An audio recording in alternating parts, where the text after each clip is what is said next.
ಗಣೇಶನ ಹಬ್ಬಕ್ಕೆ ಈ ರೀತಿಯಾಗಿ ಮೋದಕನ ಮಾಡಿ ನೋಡಿ. 3/4 ಕಪ್ನಷ್ಟು ಬೆಲ್ಲನ ಪಾತ್ರೆಗೆ ಸೇರಿಸ್ಕೊಂಡು 2 ಟೇಬಲ್ ಸ್ಪೂನ್ ನೀರನ್ನು ಹಾಕಿ ಬೆಲ್ಲನ ಕರಗಿಸ್ಕೊಳ್ಬೇಕು. ಪಾಕ ಮಾಡ್ಕೊಳ್ಬಾರ್ದು. ಇದನ್ನು ಫಿಲ್ಟರ್ ಮಾಡಿಕೊಂಡು ಕಾಯೋದಕ್ಕೆ ಇಟ್ಟು ಇದಕ್ಕೆ 1 ಕಪ್ನಷ್ಟು ಹಸಿ ಕೊಬ್ಬರಿ ತುರಿಯನ್ನು ಸೇರಿಸ್ಕೊಂಡು 3ರಿಂದ 4 ನಿಮಿಷ ಬೇಯಿಸ್ಕೊಂಡ್ರೆ ಸಾಕು, ಹೆಚ್ಚಿಗೆ ಬೇಡ.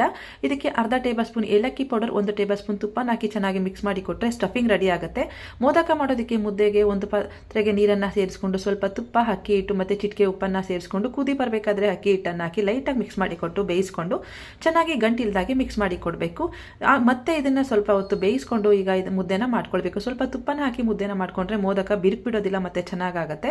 ಈಗ ಮುದ್ದೆ ರೆಡಿ ಆಗಿದೆ. ಮೋದಕ ಮಾಡೋದಕ್ಕೆ ಮೋದಕ ಮೋಲ್ಡ್ನ ತಗೊಂಡು ಅದಕ್ಕೆ ತುಪ್ಪನ ಹಚ್ಕೊಂಡು ಲಾಕ್ನ ಕ್ಲೋಸ್ ಮಾಡಬೇಕು. ಈಗ ಇದಕ್ಕೆ ಮಾಡಿಟ್ಕೊಂಡ್ರೆ ಮುದ್ದೆನ ಹಾಕಿ ಲೈಟಾಗಿ ಪ್ರೆಸ್ ಮಾಡಬೇಕು. ಒಳಗಡೆಗೆ ಪ್ರೆಸ್ ಮಾಡಿ ಫಿಲ್ಲಿಂಗ್ನ ಇಟ್ಟು ಮತ್ತೆ ಫಿಲ್ ಮಾಡಿಕೊಂಡು ಸ್ವಲ್ಪ ಹಿಟ್ಟನ್ನು ಹಿಂದೆ ಪ್ರೆಸ್ ಮಾಡಿದ್ರೆ ಸಾಕು. ಈಗ ಮೋದಕ ರೆಡಿ ಆಗುತ್ತೆ. ಲಾಕ್ನ ಓಪನ್ ಮಾಡಿ ನೋಡಿ ಎಷ್ಟು ಸಿಂಪಲ್ ಆಗಿ ಮೋದಕನ ಮಾಡ್ಬೋದು ಅಂತ. ಗಣೇಶನ ಫೇವ್ರೆಟ್ ಮೋದಕ ರೆಡಿ.